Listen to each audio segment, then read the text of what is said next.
ஆசிரியர் தகுதித் தேர்வில் தேர்ச்சி பெற்று பணியில் இருக்கும் அனைத்து ஆசிரியர் பெருமக்களுக்கும் எனது அன்பு கலந்த வணக்கம்.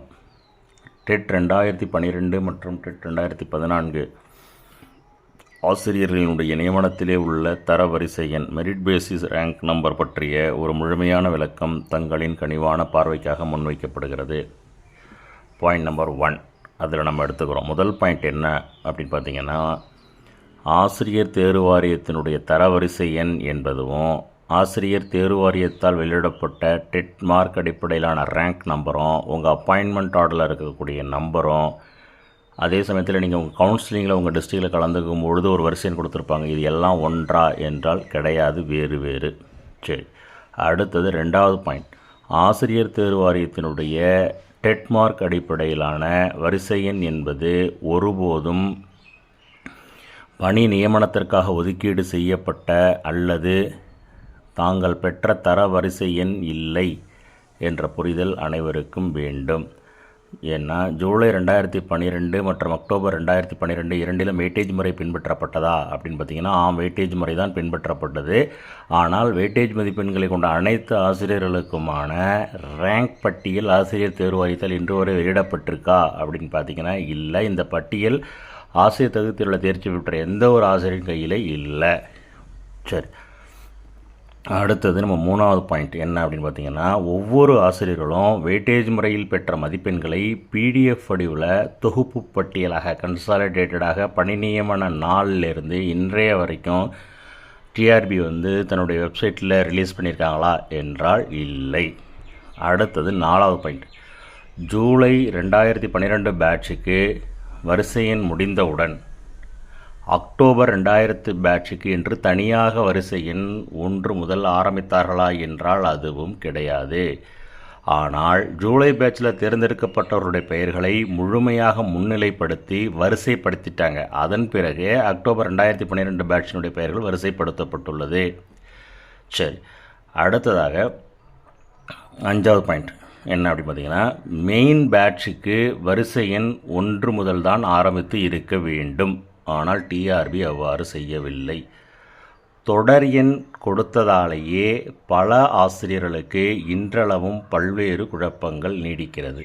தொடர் எண்கள் கொடுக்கப்பட்டிருந்த போதும் ஆசிரியர் தேர்வு வாரியத்தினுடைய தகுதி தேர்வு மதிப்பெண்களோ வெயிட்டேஜ் மதிப்பெண்களோ ஜூலை 2012 மற்றும் அக்டோபர் 2012 இரண்டு பேருக்குமே இணைத்து மெர்ஜ் செய்யப்படவே இல்லை. ஆனால் டெட் மதிப்பெண்களுடைய அடிப்படையில் கொடுக்கப்பட்ட வரிசை எண்கள் மற்றும் அந்த கண்டினியூஸாக தொடர் எண்ணாக வரிசை எண்ணாக கொடுக்கப்பட்டிருப்பதால் ஆசிரியர்களுக்கு குழப்பம் ஏற்பட்டுள்ளது. தொடர் எண்கள் கொடுக்கப்படும் போது முறைப்படி மதிப்பெண்கள் இரண்டும் மெர்ஜ் செய்யப்பட்டு ஒரே பட்டியலாக தயாரிக்கப்பட்டிருக்க வேண்டும். சரி, அடுத்தது நம்ம 6வது பாயிண்டில் என்ன சொல்கிறோம் அப்படின்னு பார்த்தீங்கன்னா, சப்போஸ் நீங்கள் உங்களுக்கு பாயிண்ட் ஏதாவது புரியலன்னா நீங்கள் திரும்ப அதை ப்ளே பண்ணுற ஸ்டாப் பண்ணி மறுபடியும் ப்ளே பண்ணி பார்த்துக்கோங்க. சரி, 6வது பாயிண்டில் என்ன சொல்கிறோம் அப்படின்னு பார்த்தீங்கன்னா, ஜூலை 2012 மெயின் பேட்சை விட பட்டதாரி ஆசிரியர்கள் ஒரே பாடப்பிரிவில் சப்ளிமெண்ட்ரியில் அதிக மதிப்பெண்கள் எடுத்தவர்கள் இருக்கிறார்களா என்றால் இருக்கிறார்கள் என்பதே உண்மை. நல்லா கவனிக்கணும். ஜூலை 2012 மெயின் பேட்சை விட பட்டதாரி ஆசிரியர்கள் ஒரே சப்ஜெக்டில் சப்ளிமெண்ட்ரியில் ஹையஸ்ட் இருக்காங்களா மார்க்னா இருக்காங்க. உதாரணமாக இப்போ ஜூலை 2012 கணித பாடத்தில் ஒருவர் 100 மதிப்பெண்கள் வாங்கி தேர்வு பெற்றிருக்கிறார். அதே சமயம் அக்டோபர் 2012 120 மதிப்பெண் வாங்கியவர்களுடைய பெயர் அந்த பட்டியலில் வரிசை எண்ணில் பின்னாடி இருக்குது. 2 பேட்சுகளுடைய டெட் மதிப்பெண்களுடைய அடிப்படையில் தேர்ந்தோர் பட்டியல் மெர்ஜ் செய்யப்பட்டு ஒரே ஒருங்கிணைந்த தேர்ந்தோர் பட்டியல் தயாரிக்கப்பட்டதா என்றால் இல்லை, தயாரிக்கப்படவே இல்லை என்பதற்கு இது ஒரு உதாரணம். அடுத்தது 7வது பாயிண்ட். அவ்வாறு சப்ளிமெண்ட்ரியில் அதிக மதிப்பெண்கள் பெற்று இருந்தாலும் அவர்களுடைய தகுதி தேர்வில் தேர்ச்சி பெற்ற மதிப்பெண்களுடைய அடிப்படையில் வரிசை எண் என்பது, அதாவது ஆசிரியர் தேர்வு வாரிய எண் என்பது ஜூலை பேட்சுக்கு கொடுக்கப்பட்ட எண்ணிற்கு பின் அதன் தொடர் எண்ணாக மட்டுமே வரும். இது மாதிரியான விஷயங்கள் தான் ஜூலை 2012 பேட்சை பதவி உயர்வில் முன்னிலைப்படுத்த வழிவகை செய்கிறது. சரி, அடுத்தது 8வது பாயிண்ட். ஜூலை 2012 அல்லது அக்டோபர் 2012 இரண்டிலுமே பேக்லாக் வேக்கன்சி தான் முதலில் நிரப்பி உள்ளார்கள் என்பதில் எந்த மாற்றமும் இல்லை. ரெண்டிலுமே பேக்லாக் வேக்கன்சி தான் முதல்ல நிரப்புவாங்க. கரண்ட் வேக்கன்சியில் நிரப்பப்பட்டவர்களினுடைய மதிப்பெண்களை விட பேக்லாக் வேக்கன்சி மூலம் நிரப்பப்பட்டவர்கள் பார்த்திங்கன்னா குறைவான மதிப்பெண்களை பெற்றிருந்த போதிலும் அவர்களே கலந்தாய்வில் பணியிடங்களை தேர்ந்தெடுப்பதற்கான முன்னுரிமை அவர்களுக்கு அளிக்கப்பட்டிருந்தது என்று அப்போதே சரிங்களா, அது தெரிஞ்சிருக்கணும்.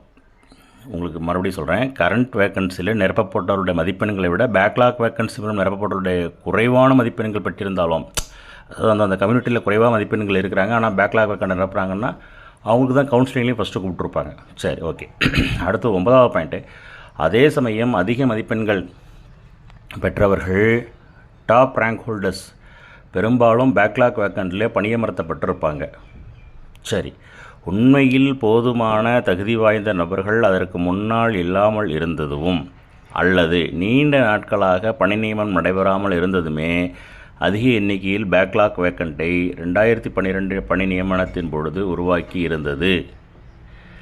சரி, அடுத்ததாக பேக்லாக் வேக்கன்சி முடிந்தவுடன் இருக்கும் ஒட்டுமொத்த நபர்களில் அதிக மதிப்பெண்கள் பெற்றவர்கள் ஜிடி டேனில் முதல்ல பணியமர்த்த இருப்பாங்க.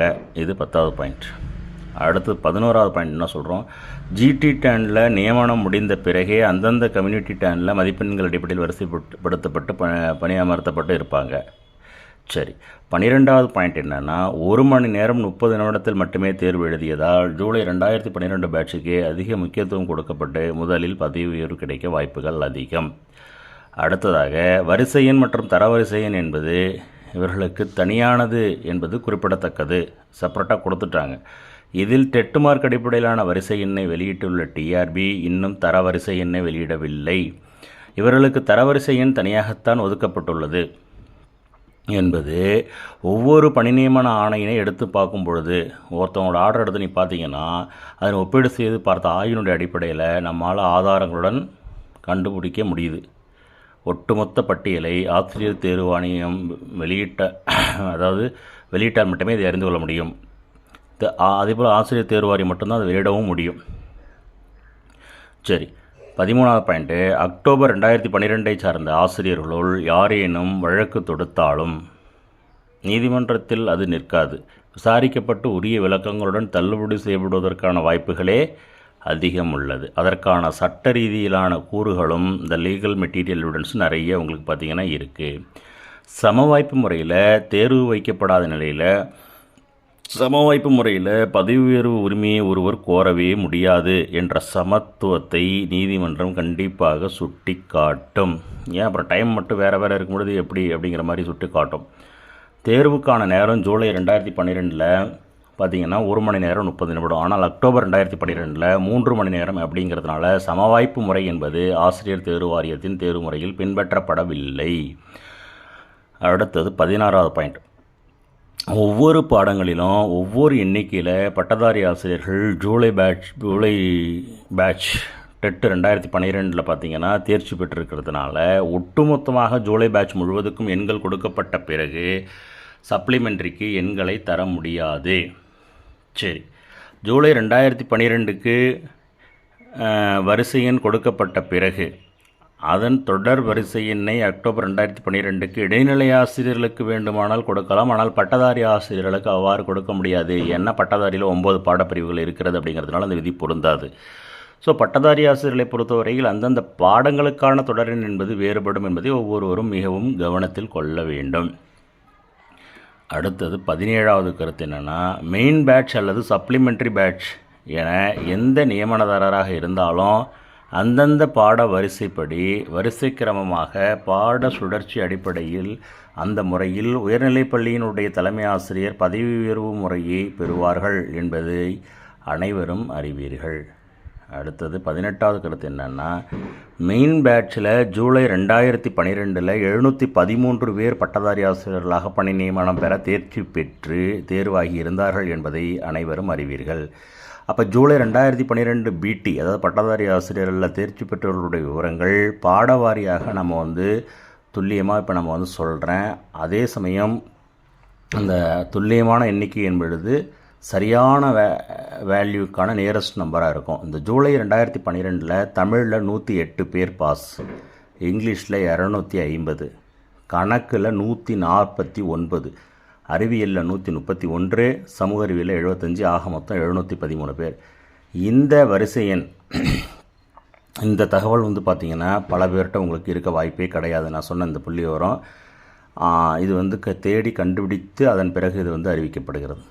சரி, அதே போல் ஜூலை 2012க்கு தனியானது ஒரு பட்டியலைத்தான் இந்த செப்பரேட்லி அந்த லிஸ்ட்டை வந்து டிஆர்பி வந்து ஜூலை 2012க்கு ப்ரிப்பேர் வந்து பண்ணியிருக்காங்க. அதுவும் வெயிட்டேஜ் அடிப்படையில் ஆசிரியர் தேர்வு வாரியம் தயார் செய்து இருந்தது என்பதில் மாற்றுக்கிறதுக்கு இடம் இருக்கானா? இல்லை. அவ்வாறு தயாரிக்கப்பட்ட பட்டியல் தற்பொழுதும் ஆசிரியர் தேர்வு வாரியம் வசம் பத்திரமாக உள்ளது என்பதாக புரிந்து கொள்ளலாம்.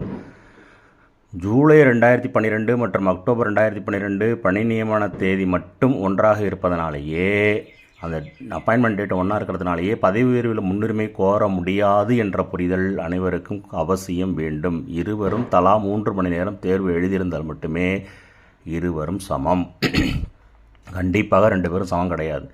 அந்தந்த நியமன முறைகளில் எதன் அடிப்படையில் ஒரு ஆசிரியர் பணி நியமனம் செய்யப்பட்டாரோ அதன் அடிப்படையில் மெரிட் அல்லது ரேங்க் அது வந்து கன்சிடர் செய்யப்படும். அந்த வகையில் ஒவ்வொரு ஆசிரியரும் பெற்றிருந்த வெயிட்டேஜ் முறையில் மட்டுமே அந்த மெரிட் பேசிஸ் ரேங்க் எதிர்காலத்தில் கருத்தில் கொள்ளப்பட்டு பதவி உயர்வு வழங்கப்படும். சரி, உச்சநீதிமன்றத்தில் பார்த்தீங்கன்னா நடைமுறையில் உள்ள தீர்ப்பு மற்றும் தமிழ்நாடு அரசினுடைய தலைமைச் செயலாளர் வெளியிட்டிருக்கக்கூடிய உத்தரவு, அந்த கடிதங்களின்படி பார்த்தீங்கன்னா தரவரிசையின் அடிப்படையில் தான் பதவி உயர்வு ஒவ்வொருவருக்கும் வரும் காலங்களில் கிடைக்க வாய்ப்பு இருக்குங்கிற புரிதல் நமக்கு வேணும். இப்போ கூட அண்மையில் வெளியிட்ட இந்த பிஜிடிஆர்பியினுடைய அந்த ஹெட்மாஸ்டர் ப்ரொமோஷன் பேனலில் பார்த்துருந்தீங்கன்னா உங்களுக்கு தெரிஞ்சிருக்கும். சரி, புதியதாக ஒரு முறையை பயன்படுத்தி அவர்களுடைய மெரிட் அல்லது ரேங்க் எதிர்வரும் காலங்களில் எப்பொழுதும் பதவி உயர்வுக்கு தேர்ந்தோர் பட்டியலை தயார் செய்யும் பொழுது கருத்தில் கொள்ளப்பட மாட்டாது. நியூ மெத்தட்லாம் ஃபாலோ பண்ண மாட்டாங்க. No new method will be considered for merit or rank. Already எக்ஸிஸ்டாக இருக்கக்கூடிய மெத்தட்ஸை மட்டும்தான் கருத்தில் கொள்ளப்படும் அப்படிங்கிறத நீங்கள் தெரிஞ்சுக்கணும். அது ரொம்ப முக்கியமானது. அந்த அடிப்படையில் 2014 நியமனம் பெற்றவர்களுக்கு எந்த ஒரு குழப்பமும் கிடையாது. வெயிட்டேஜ் முறை மட்டும்தான். சரி, 2014 நியமனம் பெற்றவர்களுக்கு தரவரிசை எண் இருக்குது. தரவரிசை எண் இருந்த போதிலும் அது பேக்லாக் வேக்கண்டா கரண்ட் வேக்கண்டா அப்படிங்கிறத பொறுத்து தான் அது ஷஃபிள் ஆகி இருக்குது. இந்த டெட் 2014 நியமனதாரர்களுக்கு எந்த விதமான தேடலும் மற்றும் காத்திருப்பும் அவசியம் இல்லை. தரவரிசை எண்ணை பெற்ற 2014 நியமனம் பெற்ற ஆசிரியர்களுள் பேக்லாக் வேக்கண்டில் நியமனம் பெற்றவர்கள் குறைந்த மதிப்பெண்களை பெற்றிருந்தாலும் வரிசை எண்ணில் முன்னாடி இருப்பாங்க. எப்பயுமே பேக்லாக் வேக்கண்டில் முன்னாடி அப்பாயின்மெண்ட் ஆகியிருப்பாங்க. அவங்க மதிப்பெண்கள் கம்மியாக இருக்கும், அவங்க கவுன்சிலிங் முன்னாடி இருப்பாங்க. தரவரிசை எண் டிஆர்பியால் வெளியிடும் பொழுது அல்லது பள்ளிக்கல்வி அல்லது தொடக்கக்கல்வித்துறையால் வெளியிடப்படும் பொழுது இந்த வரிசை இடமாற்றம் மட்டும் Z to A அப்படிங்கிற வரிசைப்படுத்தப்படுவார்கள். அதே சமயம் இதில் வேலை ரொம்ப ரொம்ப குறைவு ரேங்க் கொடுக்கும் பொழுது. சரி, உண்மையில் 2012 ஜூலை அல்லது அக்டோபர் நியமனம் பெற்றவர்கள் யாருக்கும் தரவரிசை எண் இதுவரைக்கும் தெரியாது. இதுவரை ஆசிரியர் தேர்வு வாரியத்தில் வெளியிடப்படவே இல்லை. அதேபோல் பள்ளிக்கல்வித்துறை மற்றும் தொடக்கக்கல்வித்துறையாலும் வெளியிடப்படவே இல்லை இது நாள் வரை. உங்களின் கைகளில் உள்ள பட்டியல், நீங்கள் ஒரு PDF வச்சுருக்கீங்களா எல்லாரும்? சார் இதுதான் ரேங்க்னு சொல்லி வச்சுருக்கீங்க இல்லையா? அது ஆசிரியர் தகுதி தேர்விலே தாங்கள் பெற்ற மதிப்பெண்கள் அடிப்படையிலான வரிசை எண் அல்லது தாங்கள் நினைப்பது போல் ஆசிரியர் தகுதி தேர்விலே டெட்டில் தாங்கள் பெற்ற ரேங்க் நம்பர் மட்டும்தானே தவிர உங்கள் பணி நியமனத்திற்கான தர வரிசை எண் அது கிடையாது. கன்சாலிடேட்டட் ரேங்க் கிடையாது. ஏன்னா டெட்டு மார்க் இல்லாமல் இன்னும் சில அந்த +2 டிகிரி இதெல்லாம் சேர்த்து தான் தரவரிசை வந்து என்ன செய்யுது, ப்ரிப்பேர் பண்ணப்படுகிறது. சரி, ஓகே. ஆசிரியர் தேர்வு வாரியத்தால் பள்ளி கல்வித்துறை மற்றும் தொடக்கக்கல்வித்துறைக்கு பார்த்தீங்கன்னா வழங்கப்பட்ட தரவரிசை என்பது ஆசிரியர் தேர்வு வாரியத்தினுடைய இணையதளத்தில் எந்த காலத்திலும் இது நாள் வரை வெளியிடப்படவே இல்லை என்ற புரிதல் நம்ம அனைவருக்கும் வேண்டும். அதேபோல் பதவி உயர்வுக்கான தேர்ந்தெடுப்பு பட்டியலை வெளியிடும் பொழுது நீங்கள் யாரும் கேட்காமலேயே பள்ளிக்கல்வித்துறை மற்றும் தொடக்கக்கல்வித்துறை அந்தந்த தரவரிசை எண்களை அழகாக வரிசையாக வெளியிடுவார்கள். நீங்கள் கேட்க வேண்டிய அவசியமே இல்லை. ஏன்னா அந்த தரவரிசை எண் இல்லாமல் பதவி உயர்வுக்கான தேர்ந்தெடுப்பு பட்டியலை கண்டிப்பாக தயாரிக்க முடியாது. ஆதி திராவிட நலத்துறையில் பார்த்திங்கன்னா கேட்டிருக்கக்கூடிய தரவரிசை எண் என்பது ஆசிரியர்கள் வந்து என்னது ஏற்கனவே ஒரு தடவை கேட்டிருந்தாங்க. அது தவறாக அந்த படிவங்கள் நிரப்பப்பட்டிருந்தது. ஏன்னா அது வந்து ரேங்க் கிடையாது. சரி, அதை விடுங்க. அடுத்தது பார்த்திங்கன்னா தாங்கள் ஒவ்வொருவரும் தங்களுடைய செல்ஃபோனில் ஒரு சேவ்டு காப்பி இருக்கும், PDF வச்சுருப்பீங்க இந்த ரேங்க் சம்மந்தமாக. அது தேர்வானவர்களுடைய பட்டியலில் உள்ள எண் வரிசை எண் மட்டுமே. அது ஆசிரியர் தேர்வில் பெற்ற அந்த டெட்டில் வாங்கின நீங்கள் மார்க் அடிப்படையில் மட்டும்தானே தவிர அப்படிங்கிறத இந்நேரம் நீங்கள் அனைவரும் கண்டிப்பாக புரிஞ்சுருப்பீங்க. ஏன்னா ஸ்லாப் வெயிட்டேஜ் மெத்தடை அமல்படுத்த அரசாணை 252 நாள் 5/10/2022 மூலம் வெளியிடப்பட்டு அதன் அடிப்படையில் ஆசிரியர்களுக்கான வெயிட்டேஜ் முறை கணக்கிடப்பட்டதால் ஆசிரியர்களுக்கு தரவரிசை என வெளியிடுவதில் ஆசிரியர் தேர்வு வாரியத்துக்கு எந்த ஒரு சிறிய சிக்கலும் கிடையாது. 12 ஆண்டுகளுக்கு முன் கணிப்பொறியின் கோப்புகளில் இருக்கக்கூடிய விவரங்களை கிளிக் பண்ணி டவுன்லோட் பண்ணி அதன் அடிப்படையில் இந்த 252 ஜிஓவை என்ன பண்ணுவாங்க, இம்ப்ளிமெண்ட் பண்ணிவிடுவாங்க. ஸோ நியமனத்திற்கான சம்பந்தப்பட்ட வெயிட்டேஜ் முறையை கணக்கிட ஜூலை 2012 பேட்சிடமிருந்து தேவையான மதிப்பெண் விவரங்கள் மற்றும் இதர தேவையான ஆவணங்கள் தேர்வர்களிடமிருந்து பெறப்பட்டது. நல்லா புரிஞ்சுக்கணும். ஆனால் வெயிட்டேஜ் கால்குலேஷனை ஆசிரியர் தேர்வு வாரியம் அவர்களாகவே செய்து கொண்டார்கள் என்பதே நிஜம். சான்றிதழ் சரிபார்ப்பின் உங்களுக்கு அது புரியலனா வேணால் திரும்ப சொல்கிறேன். நியமனத்திற்கான சம்பந்தப்பட்ட வெயிட்டேஜ் முறையை கணக்கிட ஜூலை 2012 பேட்ச்லேருந்து மெட்டீரியல்ஸை வாங்கினாங்க. ஆனால் வெயிட்டேஜ் கால்குலேஷன் யார் பண்ணிக்கிட்டது? டிஆர்பியை பண்ணிக்கிட்டாங்க. ஆனால் சான்றிதழ் சரிபார்ப்பின் பொழுது ஜூலை 2012 பேட்ச் நபர்கள் யாரிடமும் வெயிட்டேஜை உறுதிப்படுத்தியதற்கான அது உங்களோட மார்க் இதுதானா அப்படிங்கிற கையெழுத்தை எந்த ஒரு பணி நியமனதாரரிடம் இருந்தும் அந்த டிஆர்பி வாங்கலை. ஆனால் மற்ற அப்பாயின்மெண்ட்ஸில் வாங்கியிருக்காங்க.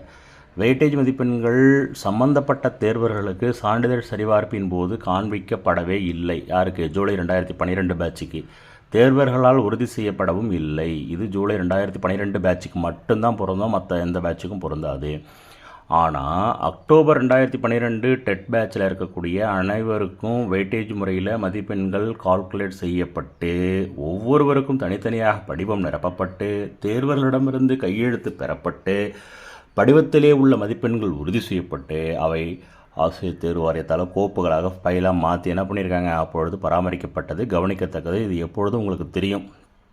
இது எப்பொழுதும் சரி அந்த ஆசிரியர் தேர்வு வாரியத்தினுடைய அலுவலகத்தில் அந்தந்த கோப்புகள் பத்திரமாக பராமரிக்கப்பட்டு தான் வருகிறது என்பது தான் நீங்கள் நம்ப வேண்டும், அதை புரிந்து கொள்ள வேண்டும், அந்த அணுகுமுறையை அவ்வாறு புரிந்து கொள்ள வேண்டும்.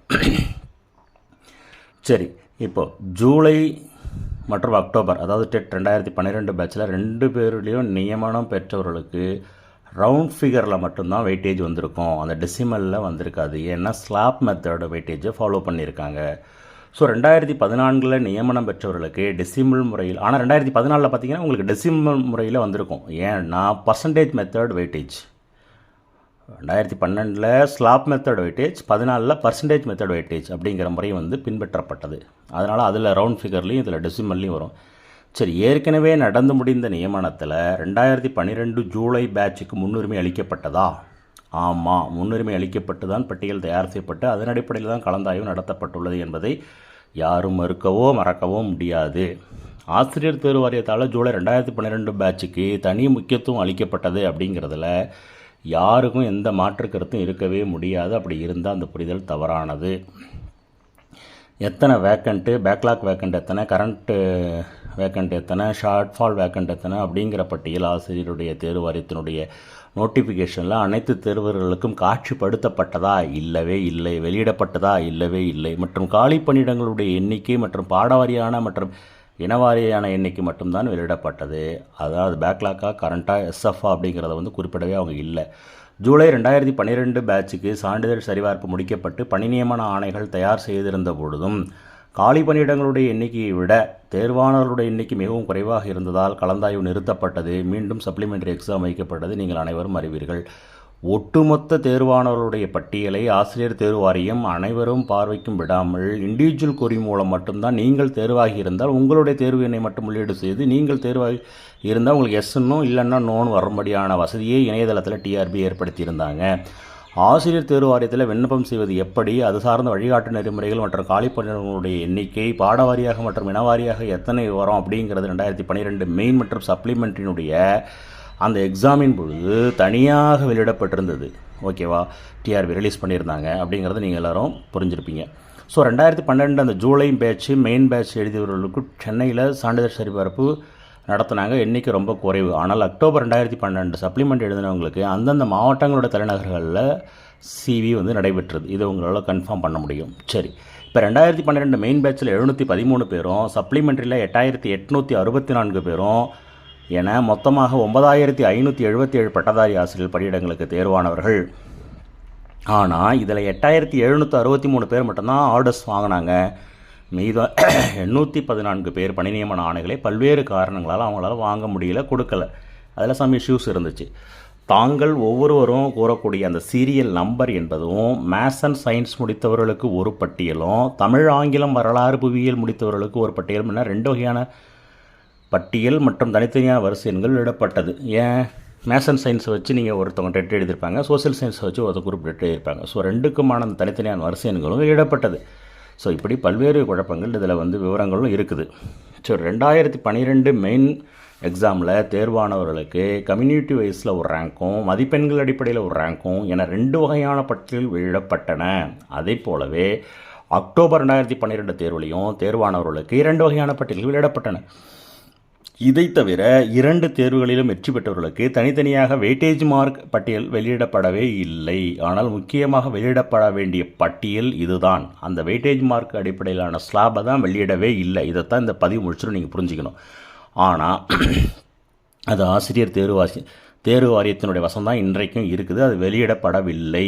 அந்த மதிப்பெண் வரிசை முறை எண் தரவரிசை எண்ணாக அமையும். அதனுடைய நகல் துறைத் தலைவர்களான தொடக்கக்கல்வி இயக்குனர் மற்றும் பள்ளிக்கல்வி இயக்குநர்களுக்கு ஆசிரியர் தேர்வு வாரியத்தால் பணி நியமனத்தின் பொழுதே அனுப்பி வைக்கப்பட்டுள்ளது. அதுதான் அலுவலக நடைமுறை. சரிங்களா? இது சில ஆசிரியர்களுடைய ஆர்டி தபால் மூலம் உறுதியும் செய்யப்பட்டிருக்கிறது. இதை நமக்கு தெரிந்த சில ஆசிரியர்கள் ஆர்டிஐ மூலமாக அதை உறுதிப்படுத்தியிருக்கிறார். ஒவ்வொருவருடைய மதிப்பெண்ணும் அடிப்படையில் அது எதை உறுதிப்படுத்திருக்காங்கன்னு சொன்னால் புரிஞ்சுங்களா? அந்த வெயிட்டேஜ் மெத்தடில் ரேங்க் அவங்கள்ட்ட இருக்குது, டைரக்டரேட்டில் இருக்குது அப்படிங்கிறத நம்ம கன்ஃபார்ம் பண்ணியிருக்கோம். ஒருவருடைய மதிப்பெண் அடிப்படையிலான ரேங்கை விட அவருடைய கம்யூனிட்டி அடிப்படையிலான ரேங்க் அப்படிங்கிறது பொதுவாக சின்ன நம்பராக இருக்கும். அது புரிஞ்சுக்கணும். வெயிட்டேஜ் அடிப்படையில் அவருடைய எண் வேறாக இருக்கும். இதுவே தரவரிசை எண் ஆகும். ஸோ இந்த தரவரிசை எண் 2012 ஜூலை மற்றும் அக்டோபரில் நியமனம் பெற்ற எந்த ஒரு ஆசிரியருக்கும் இதுநாள் வரை தெரியாது அப்படிங்கிறதான் 100% உண்மை. மாவட்ட அளவில் கலந்தாய்வில் கலந்து கொள்ளும் பொழுது அவர்களுக்கு வேறு எண் கொடுக்கப்பட்டிருக்கும். அது அவர்களுடைய மாவட்டத்தில் உள்ள மூதுரிமை எண், டிஸ்ட்ரிக்ட் சீனியாரிட்டி நம்பர். இது அவர்கள் எந்த மாவட்டத்திலிருந்து விண்ணப்பம் செய்திருந்தார்களோ அந்த மாவட்டத்தில் மட்டுமே கலந்து கொள்ளும் வண்ணம் தயாரிக்கப்பட்டிருந்தது.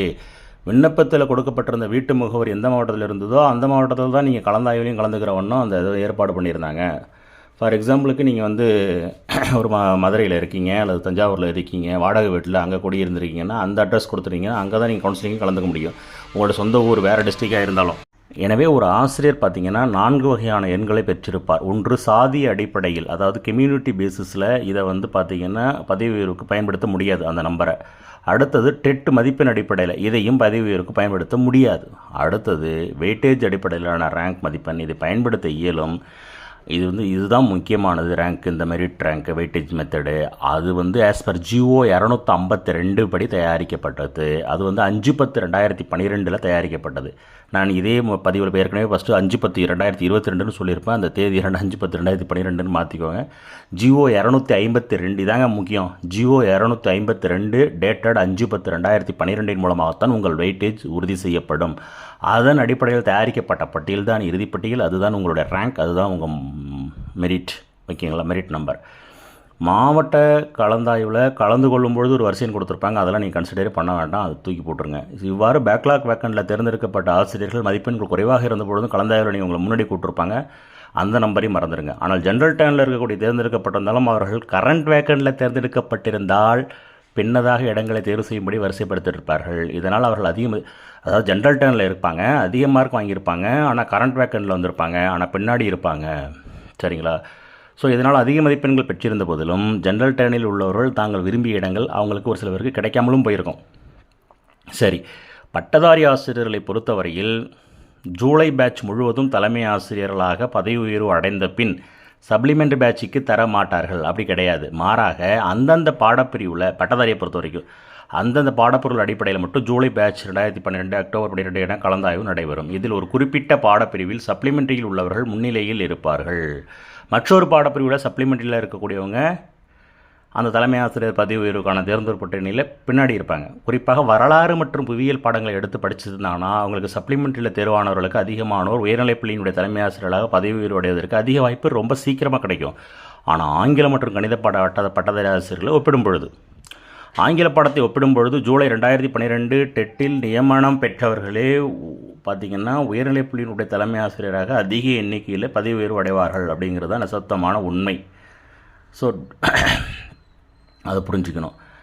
அதாவது ஜூலை 2012 டேட்டில் நியமனம் பெற்றவர்கள் தான் உயர்நிலைப்பள்ளி இந்த ஆசிரியர். ஓகே, சரி. இப்போ அடுத்தது, அனைத்து வேலைகளையும் மிக சரியாக செய்திருந்த பொழுதும் புதிய வரிசை எண்ணை அக்டோபர் 2012 பேட்சுக்கு 1 என தொடங்கி கொடுக்காமல் தொடர் வரிசை எண்ணை மெயின் டெட்டினுடைய அந்தந்த பாடங்களுடைய கடைசி எண்ணின் அடுத்த எண்ணை வரிசை கிரமமாக சப்ளிமெண்ட்ரி 2012 டெட் நியமனதாரர்களுக்கு ஆசிரியர் தேர்வு வாரியம் கொடுத்தது தான் இத்தனை குழம்புகளுக்கும் ஒட்டுமொத்த காரணம்.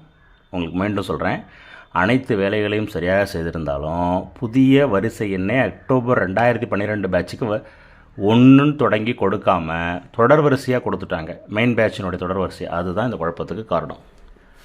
பதவி உயர்வு அளிக்கப்படும் சமயத்தில் கல்வித்துறையினுடைய உயர் அதிகாரிகளால் வழிகாட்டு நெறிமுறைகள் வெளியிடப்படும். இது போன்ற குழப்பங்கள் நீக்கப்பட்டு தெளிவுரைகள் ஆசிரியர்களுக்கு கட்டாயமாக வழங்கப்படும் என்பதாக நம்பலாம்.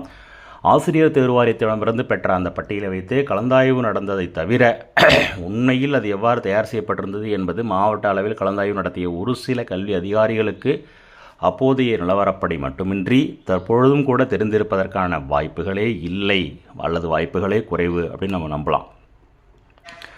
தற்பொழுது பதவி உயர்வுக்கான தேர்ந்தோர் பட்டியல் தயார் செய்யப்படுமாயின் டெட் மெயின் எக்ஸாம் 2012 மற்றும் டெட் சப்ளிமெண்ட்ரி எக்ஸாம் 2012 என தனித்தனியாக பதவி உயர்வுக்கு முன்னுரிமை கொடுக்கப்பட வேண்டும் என்று ஜூலை 2012 பேட்சினுடைய அனைத்து ஆசிரியர்களும் விரும்புவது ஒரு யதார்த்தமே, இயல்பு, மறுப்பதற்கு இல்லை.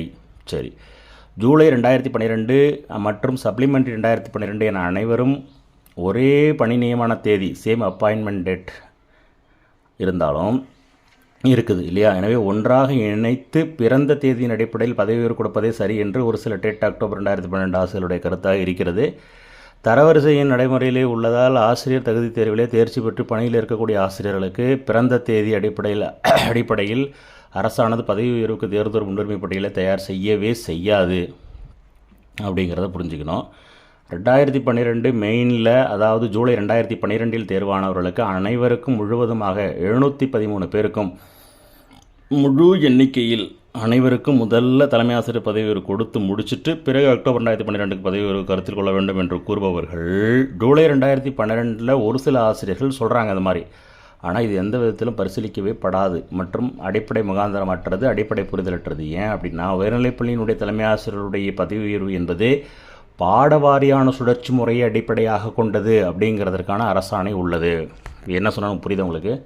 சில பேர் என்ன சொல்கிறாங்க, கம்ப்ளீட்டாக ஜூலை போட்டுட்டு அப்புறம் வாங்க அப்படின்றாங்க. அது முடியாது. ஏன்னா அந்தந்த சப்ஜெக்ட் வைஸ் தான் அந்த உயர்நிலைப்பள்ளியினுடைய தலைமை ஆசிரியருடைய பதவியிடங்களை வந்து கொடுக்க முடியும்னு உங்கள் எல்லாருக்கும் அந்த பிடிஎஸ்க்கு தெரிஞ்சிருக்கும். வெயிட்டேஜ் மதிப்பெண்களானது பட்டியலாக வெளியிடப்படாததாலும் ஆசிரியர் தகுதி தேர்வு மதிப்பெண் அடிப்படையில் மட்டுமே பெயர் பட்டியல் வெளியிடப்பட்டுள்ளதாலும் அதனை வைத்து மட்டும் பதவி உயர்வு அளிப்பது தான் சரி அப்படின்னு ஒரு சில ஆசிரியருடைய கருத்தாக உள்ளது. இதுவும் எந்த விதத்திலும் அரசால் பரிசீலிக்கப்பட மாட்டாது, அடிப்படை முகாந்திரமற்றது. அது என்ன சொல்கிறாங்க, வெயிட்டேஜ் அடிப்படையில் நீங்கள் கொடுக்கல, டீச்சர்ஸ் டெட் மார்க் அடிப்படையில் கொடுத்துட்டீங்க, அது அடிப்படையில் தயார் பண்ணுங்க அப்படின்னு சொல்கிறாங்க இல்லையா? அது நடக்காது, அதுவும் நடக்காது.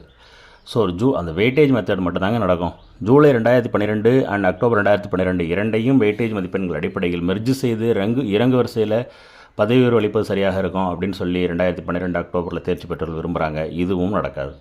தேர்வு எழுதிய நேரம் 90 நிமிடம் 180 நிமிடம் என்பதால் அரசாங்கத்தால் கண்டிப்பாக அந்த மெயின் பேட்சை தான் கன்சிடர் பண்ணுவாங்க. பதவி உயர்வு கலந்தாய்வு நடத்தும் போது இது சார்ந்த தெளிவுரைகள் துறை தலைவர்களால் director of school education and director of elementary education கட்டாயமாக வழங்கப்படும். இப்போ இந்த மேலே நான் இது வரைக்கும் உங்களுக்கு சொன்ன அந்த கருத்தெல்லாம் ஒரு குறிப்பிட்ட பேருக்கு சாதகமாக இருக்கும், ஒரு குறிப்பிட்ட பேருக்கு எதிராக இருக்கும். அதனால் வந்து அதை நீங்கள் எதுவும் கன்சிடர் பண்ணாதீங்க. இது வந்து உங்கள்கிட்ட ஒரு உண்மை நிலைமையை வந்து சொல்கிறதுக்காக தான் சொல்லியிருந்தேன். இது போன்ற விஷயங்கள் இருக்குது. அதாவது தரவரிசையின் பட்டியல் சார்ந்த லிஸ்ட்டு வந்து அரசாங்கத்திட்ட மட்டும்தான் இருக்குது, இன்னும் டீச்சர்ஸ் கையில் கிடைக்கல. அதனால் யாரும் குழப்பிக்காதீங்க அப்படிங்கிறது தான் இதுக்கான விஷயம். இது பல ஆசிரியர்கள் பல சந்தேகங்களை நம்மிடம் கேட்டிருந்தார்கள். அவர்களுக்கு சந்தேகங்களுக்கு விடையளிக்கக்கூடிய விதமாக, அந்த சிந்தனையை தூண்டும் விதமாக அல்லது தெளிவு பெறும் விதமாகத்தான் இந்த பதிவு இருக்க வேண்டும் அப்படிங்கிற நோக்கத்தில் தான் இதை வந்து நான் வந்து உங்களுக்கு சொல்லியிருக்கேன். எது எப்படி இருந்தாலும் ஆசிரியர் தகுதி தேர்வில் தேர்ச்சி பெற்றவர்களுக்கு தலைமை ஆசிரியருடைய பதவி உயர்வு செகண்ட் டிகிரியிலேருந்து பிடி, செகண்ட் டிகிரியிலேருந்து elementary second grade HM, second grade ஹெச்எம்லேருந்து BT to middle school HM, high school BT to high school HM அப்படிங்கிறது மாறவே மாறாது. ஏன்னா ஆர்டி ஆக்ட் மற்றும் என்சிடினுடைய ரூல் வந்து நடைமுறையில் இருக்குது. டெட் ப்ரமோஷன் கேஸுக்கான தீர்ப்பு விரைவில் வர இருக்குது. அதனால் பார்த்திங்கன்னா நீங்கள் இது சார்ந்த விஷயங்களை மேலும் அறிந்து கொள்வதற்கும் மேலும் பல அரசாணைகள் மற்றும் கல்வி துறை சார்ந்த நல்ல தகவல்களை அறிந்து கொள்வதற்கும் குறிப்பாக டெட் பதிவு உயர்வொழுக்கு சார்ந்த விஷயங்கள், அதற்கு பிறகு நடைமுறைப்படுத்த உள்ள விஷயங்கள் பற்றி விளக்கங்களை தெளிவுரைகளையும் அறிந்து கொள்வதற்கு நம்மோடு எப்பொழுதும் இணைந்திருங்கள். நன்றி, வணக்கம், வாழ்க வளமுடன்.